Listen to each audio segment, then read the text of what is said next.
Good morning, everybody, and welcome to Investing Across Borders. I'm your host, Lauren Cohen, originally from the beautiful country of Canada, which is a little cold right now, and now in the beautiful state of Florida, South Florida to be exact, where I have my pool right outside my door.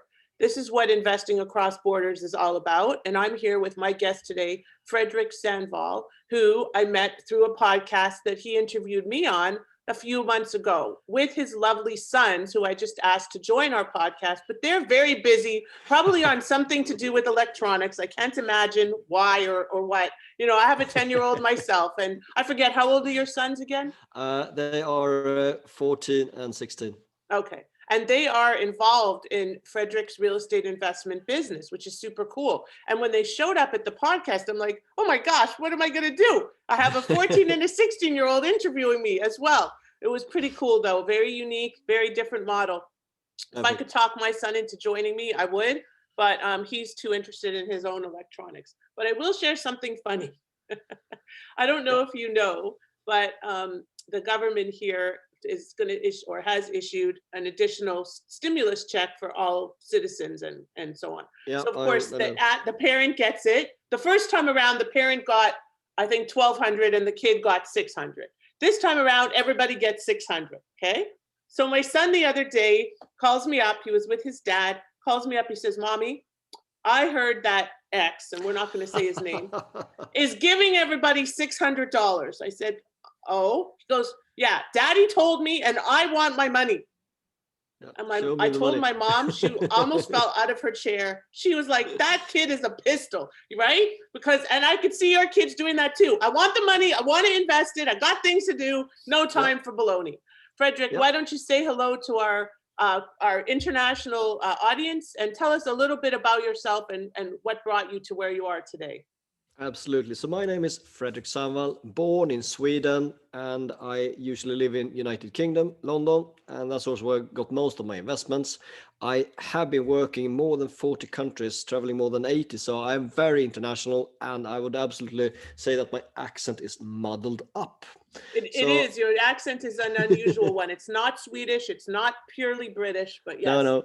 Yeah, right. And I have been diverting away from a military career with intelligence service and special forces, all the way through consulting, and lately investments, angel investments, and most importantly, real estate investments. And I love to help others. So here we go. Tell us about your angel investing. When did you get into angel investing? Because we haven't had any angel investors on the podcast yet. And since I've been writing business plans for 30 years, I worked in the angel investing space and the venture capital space for a lot of years. So tell us about that.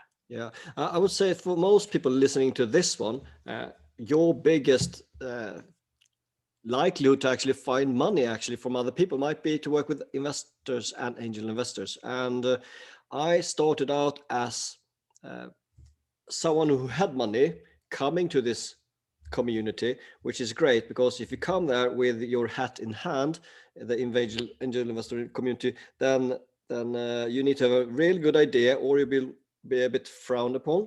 But if you come with money, all of a sudden now you're in the higher league. You're very popular. Yeah, you're very popular, and also at the same time you now can really connect with other high net worth individuals in a outside the angel space events as well. So that is usually something that people in real estate love to do, but they have no idea why to do it. But the angel investment space is a good one, and I've been doing that for more than 5 years. And my latest investment is in an investment platform. Started out in crowdfunding with property and real estate. Now we are purely, because of regulations, it was better for us and for our customers to become an investment platform. So basically almost like a crowdfunding thing where you put your money in, or you come and ask for money for a project. And that has, since I started work with them, because I took on a non-executive board role and really helped them out to escalate, it has gone up 10 times the money in soon 3 years. And I can see that can happen one more time, at least for the company valuation. So yeah. Sounds like EXP stock, which has gone up 10 times since March. I don't know if you're familiar with that. Crazy, but it's a crazy story. Yes. But also angel investment, the biggest warning flag is at least 9 out of 10 crash. Right. Statistically. And then also the people who work with this profession like private equity, they know that and therefore they hedge their bets. Right. So right. So spread there's out. a level of risk Yeah. that's Exactly. definitely a very like unusual and definitely much higher than in the real estate world. Yes, exactly. Because you're not getting a tangible asset that might fluctuate, but is always going to hold value. The biggest similarity with real estate is usually they are very illiquid, so you can't really just go out and sell it. So right now I have a position in the same company as mentioned, worth roughly £500,000, which I like to invite other high net worth individuals to buy off me, basically just to diversify a bit because my stocks have gone up so much. So yeah. So where's the investment platform housed? Like what's the domicile? It's called Crowd with Us, and the Crowd website with address. Us?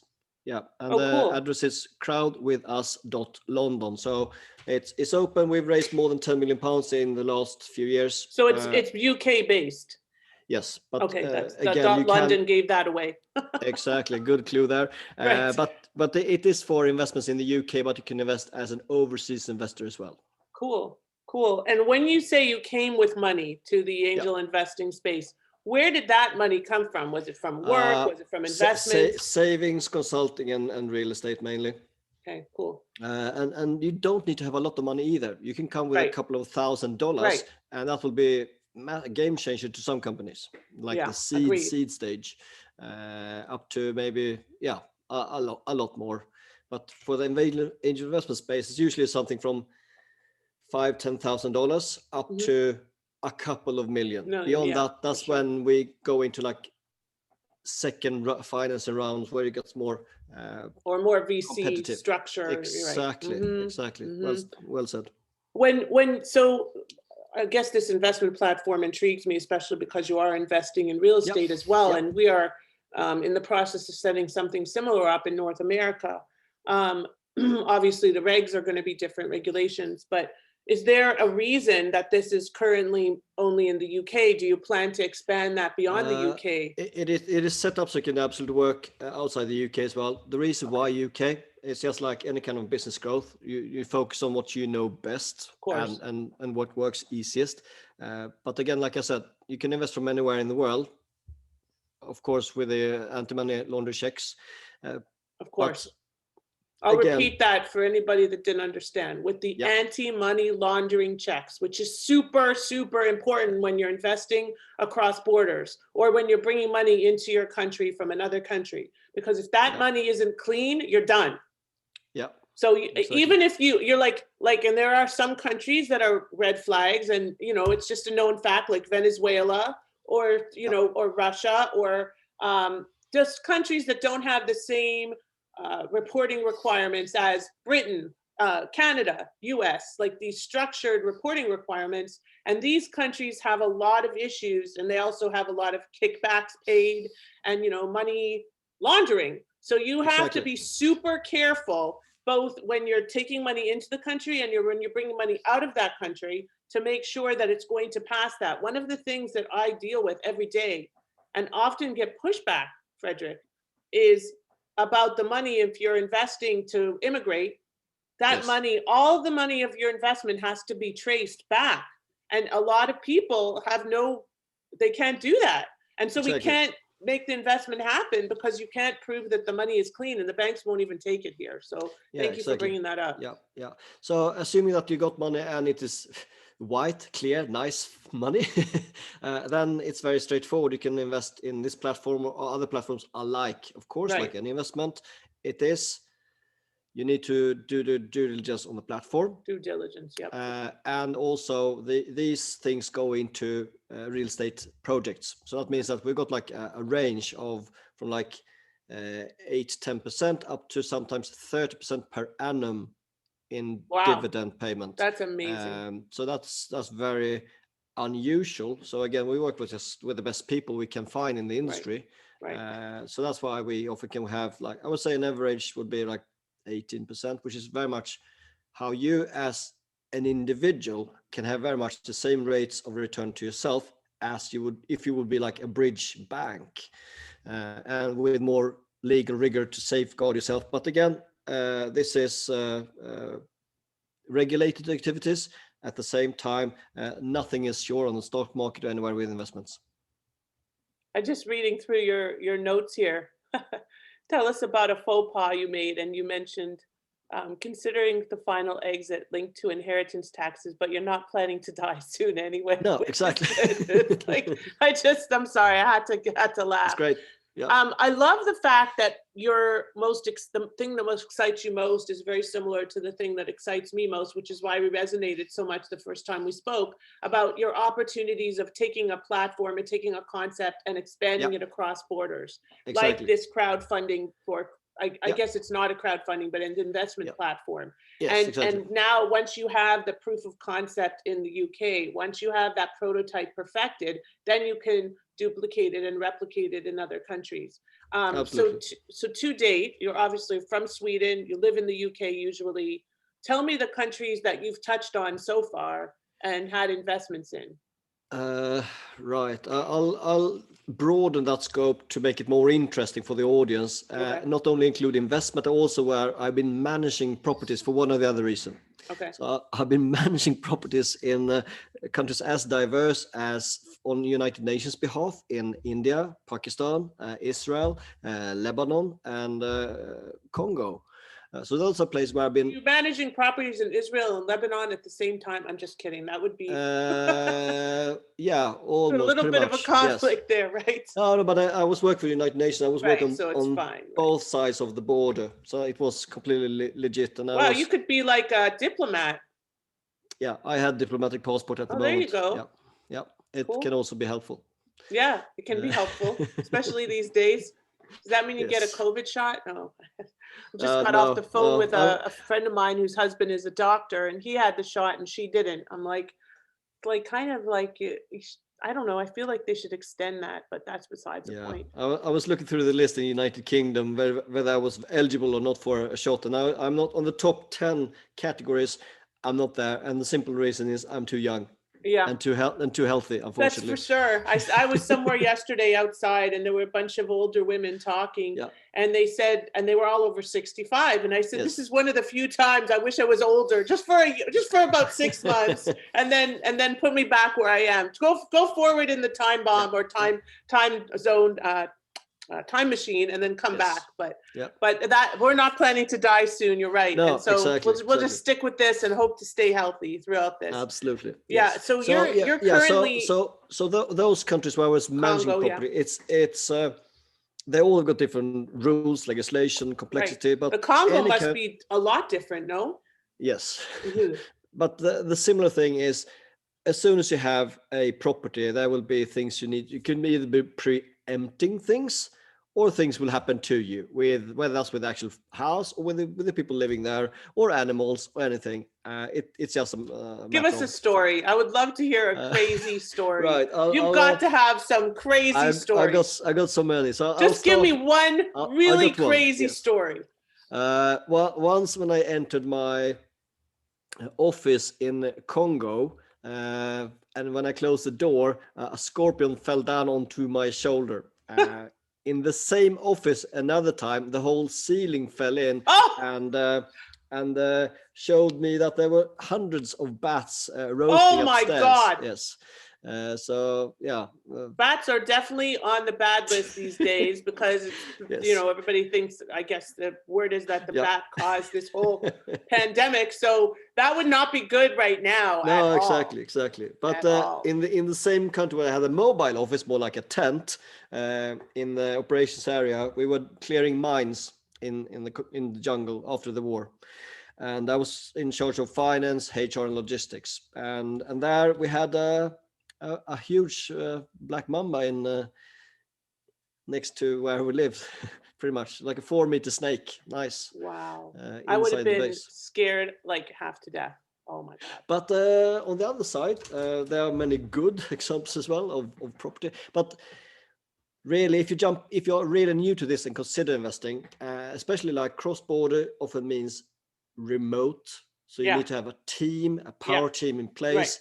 And Mhm. if you don't have that, you're very much exposing yourself to potential headache and failure and loss of money potentially. Yeah, the team is super important. We have a coaching program, and Yeah. we were speaking with one of our our coachees, our mentees yesterday, and we were talking about this remote investing, because these days, of course, everybody's doing remote investing or Yes. generally not able to do much else. So the challenge of remote investing is making sure that you do have that boots on the ground team that can manage the property. So oftentimes I think joint ventures are definitely an advantageous way to go, Absolutely. because you create those relationships and then you have somebody with the boots on the ground that has a vested interest in the outcome. So Yeah. that's a big deal. So today, where I got most of the things is in United Kingdom, and me and my brother used to have a lot of things going on. Right now, we don't have a specific project. He is in Argentina since 3 days, and I'm in Sweden. And one more time, the properties that we mainly manage, they are in London.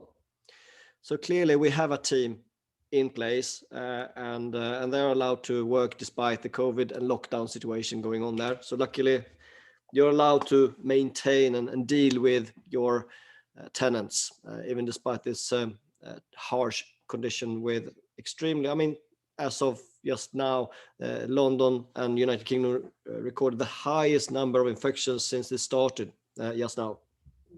So I'm very pleased to be in a snowy countryside in Sweden instead today. Yeah, Sweden's definitely handled this whole situation much better, as have. A different, yeah. Is Sweden on lockdown? No. No. We have restrictions, but we have pretty much never been on the lockdown per se. We are amongst the top 20 worst affected countries in the world, together with America, obviously. Oh, really? Okay. And United Kingdom. We are amongst the people who got the most, but at the same time, people here have had a life. People can move around, do their job, do most of the usual things as normal. Not like huge big events, but for a long time we had like, you can't meet more than 500 people at a time. Like, okay, 500. That's a lot. That should work. That's been reduced since, but that was very much when at the peak in early spring. Wow. So it's interesting how differently different countries have responded. Like, first of all, being from Canada, living in America, I mean, Canada is a completely has responded in a diametrically different way than America. And yeah, the numbers are lower, but again, they are on lockdown for I don't even know, 4th time or something. Yeah. And so people are not able to go anywhere. And you're right, like it's a trade-off, because the economy has been hugely impacted, hugely. Businesses are going out every single day. And so you have to wonder, no matter what your political leaning is, there are implications on both sides. And certainly as a cross-border investor or an international investor, it's had a resounding effect on all parts of our investment portfolios. Not always negative. It's just made us had to pivot, right? Exactly. I like to share a story about someone who lives, I can literally see their house through my window here by the lake. They have been living in Switzerland for a very long time for mainly tax reasons. Just the other week, they just came back to their summer house and sold off many assets in Switzerland. They still got various places where they could live, but for many reasons, they decided Sweden is a place to be right now. And they even went as far as to sell off main residency in Switzerland. And also, therefore, migrating has got huge implications on tax. So we spoke about, for example, this thing you mentioned, inheritance tax earlier on. So United Kingdom, very much like the US, around 40%. With, of course, some money that you don't need to worry about in the first part of that. But Sweden, since a number of years, has got 0%. Wow. Which is very different to 40%. So yeah, plan ahead when you're both growing, expanding, and investing. And tax is way more important than anyone would give credit to. Together with legal aspect, as Lauren knows. Yeah, I agree 100%. And it's interesting because a lot of our team members in EXP that are making 6 and 7 figures per month have become residents of Puerto Rico, because the tax rate there is almost zero. And so it makes a big difference. And you have to choose your country, and then maybe your state or your province or whatever the case may be, depending on where you are. But your tax, if you're going to make a lot of money, and pay most of it to the government, it's not worth it. So you may as well find your best place to be your tax domicile, your tax home, and work from there. And it doesn't mean that you have to stay there, 365 days a year, but you need to satisfy the requirement to make that your tax home. So one of the things that we talked about just before we hopped on was the fact that you're not yet invested in the US, but you're interested in investing in the US. And that's going to be something that we're going to be working on, hopefully together in the next several months, let's say, developing that strategy. What makes you interested in investing in the US, and why now? US has got a very stable legal system compared to like the rest of the world. It's very similar to the one where I'm working, like very much Anglo-Saxon law system. And then law, And then you also have, which is ironic to talk about today, early 2021. It's about the stability of the political situation in the country is also really important. Sorry, I don't mean to laugh, but it's just the timing of the podcast. As they're going to the polls, I think today in Georgia. Yeah, I know. Funny, oh my gosh, crazy. Yeah, right. And probably by the time this podcast airs, yes, the inauguration will have happened. So I'm expecting there's going to be a change in president. Yes. I can't guarantee it. Exactly. So again, the tax system, the law system, the political stability are like overarching things. And one thing I used to work with and use a lot when I was working with intelligence service is there's something called the CIA World Factbook. And you can just Google, you find it online, CIA World Factbook. Cool. And it talks about everything from like stability, the GDP, like common diseases, what people are up to, like on a higher level. It's almost like a guidebook of high level potential to think about when you should invest. Have a look in the CIA World Factbook. Interesting. I'm going to grab that for sure. Yeah. So that's pretty much for any country in the world. Usually worthwhile to have a look. So again, back to why the US.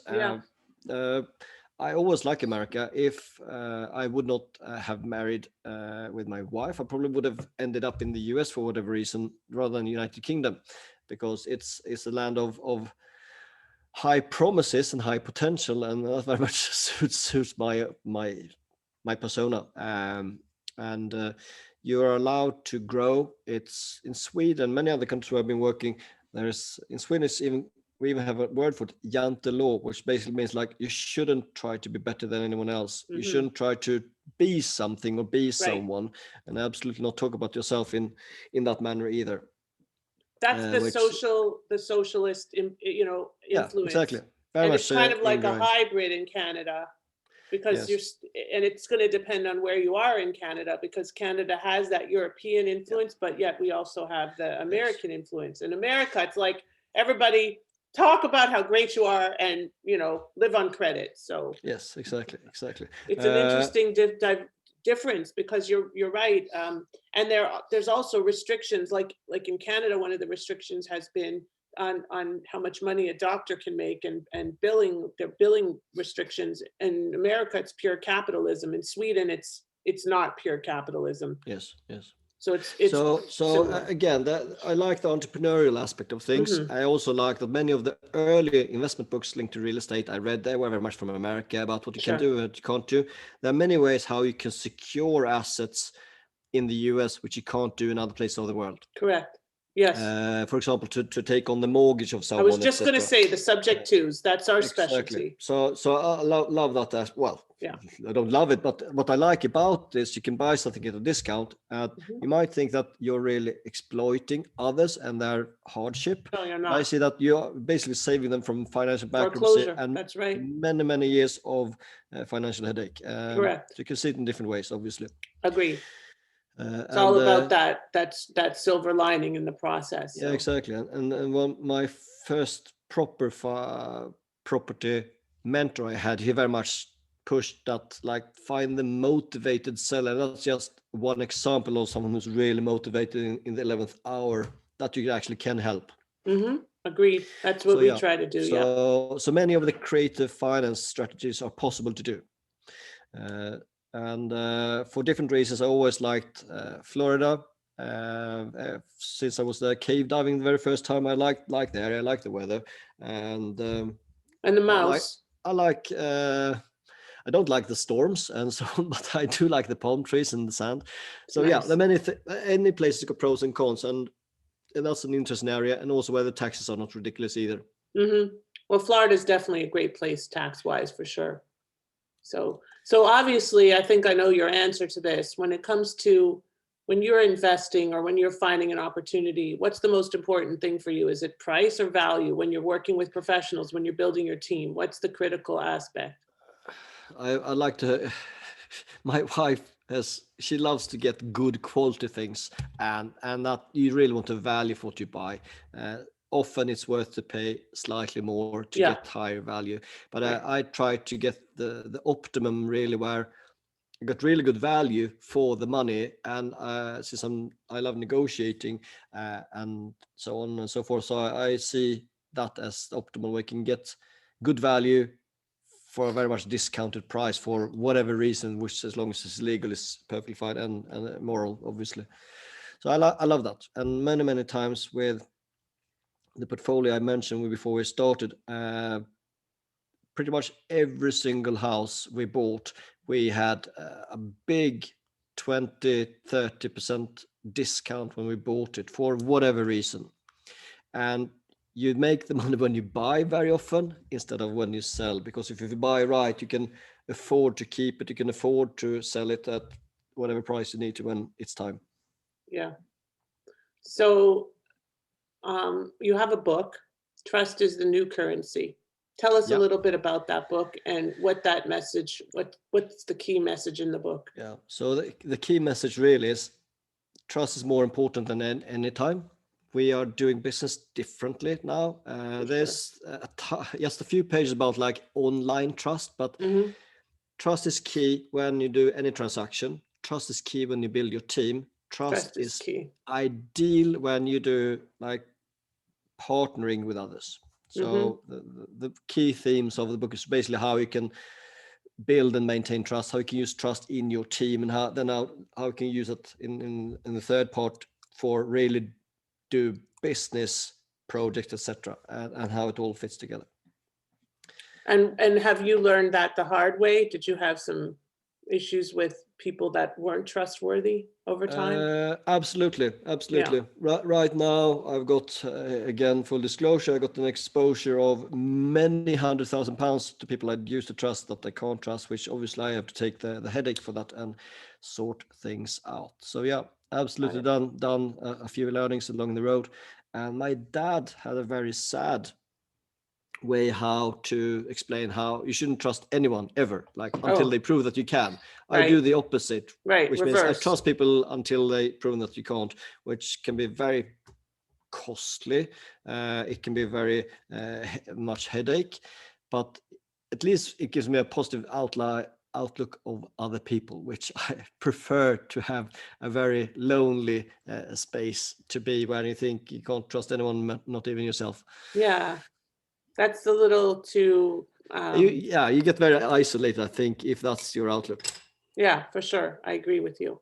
I agree. But you know what? Everybody and your dad was in a different. Why not find the middle ground of be realistic in terms of who you trust? I mean, I think that all of us have had our share, certainly I have, of working with people that we don't trust. And I think that one of the things that I've learned, and I learned it recently, especially the hard way, is go with your gut. Your gut is always right. And if you know from the way a person talks to you, the way a person listens, as you mentioned, listening, nobody listens, the way a person interacts with you, the way a person uses their eye contact. I used to have a business partner. He had the worst, he's a lawyer who was disbarred, by the way. He had the worst eye contact skills of anybody. He would always avert his eyes. And it always made me nervous because it's not the way I communicate. And I ended up absconding with a lot of my money. So, trust your gut, go with it. If people show up a certain way, that's who they are. They are. And I've having had training in this space with intelligence service, also pay attention to the eyebrows. They often say even more than the eyes Right. themselves. That's true. That's a good point. I find my eyebrows often raising without intending them to. And so Fredrik, what would you like to leave our listeners with today that we haven't touched on, and how do they reach you? I would say often when people ask like, "What's your best advice?" Like, find someone who's doing what you want to do and do it with them Mm-hmm. the first time, and then you can do it Agreed. a second. You can repeat and rinse and repeat, or you can decide to do your own version of it. But people who have been helping in the real estate space have really benefited from not having to reinvent the wheel again. So like you said yourself, both your whole business setup that you have, partnering, helping other people, Partnering. the local stuff, which means basically you become the go-to person. I'm the go-to person for international investors in London, as Right. you are in your geographical area. And you don't want to take what you're doing in London and just copy and paste that into wherever in America or Canada, Exactly. wherever, because it's not the same. And that's super Exactly. important too, because Yeah. each country has its own specific requirements. As you said, there's a lot of opportunities for creative financing in North America that aren't available in Europe. Yep. And Yep. it's if you work with the right professionals, they're going to open all those doors. And if you don't, not only are you going to not have those doors open, but you're going to have potentially huge legal and tax ramifications Exactly. Exactly. that will And hurt you and be very detrimental and could destroy your business. exactly. So yeah, that's the top advice I would give. And then like how people can find me, if you just check out the spelling of my name, Fredrik Sandval, in the show notes, you will find that I'm usually very active on LinkedIn. I got a podcast called Invest in You. Another That's one where I which was. Exactly. Another one which is called Investing Skills, more ad hoc, hands-on tactical things if you love investing. You got the book Trust is New Currency, which is on Amazon and the normal places. And don't be afraid to actually contact me, because I do like to help others. And obviously I'm time poor as every busy person. But we found each other now twice in a very short Twice. time space. Exactly. And you know what? Eventually, when you're ready to make that plunge into the US, and to be honest with you, I may be reaching out to you sooner than that, because that That's all investment right. platform you've developed, I think I'm going to introduce you to my business partner, and we'll see how we can monitor, or I mean, Yeah. modify and use that model in Yeah. Canada and the US. It's a great Yeah. model. So stay tuned. You'll be getting an email from me Exactly. soon. And very often, in as long as you work with good people, there's enough profit to go around. So often there are possibilities to get like introducers fees, completely legal, not bribes, not kickbacks or incentives for introductions. There are so many ways how you can benefit from helping a developer, Right. and you can very much like have the same benefits as you will have from a real estate trust in other ways as well, with being more hands-on or more hands-off. There are many ways how to do this, as you will find out if you keep listening to Lauren. Oh, thank you. Thank you. Fredrik, I look forward to a long and mutually rewarding relationship together, to helping you start your investment world in the US, and certainly to creating a win-win. Maybe you'll Yeah, be involved in us rolling this out in North America. That might be your way of coming in. You never know. exactly. Yeah, It's all exactly. Yeah, about creating strategies for investing and making sure that you have those strategies to implement. Thank you again. Happy New Year. I'm thank you. Lauren Cohen, signing off today from Investing Across Borders, where we Thank you. figure out strategies for you to invest, live, work, and play globally. Have a great day and happy 2021. Bye for now.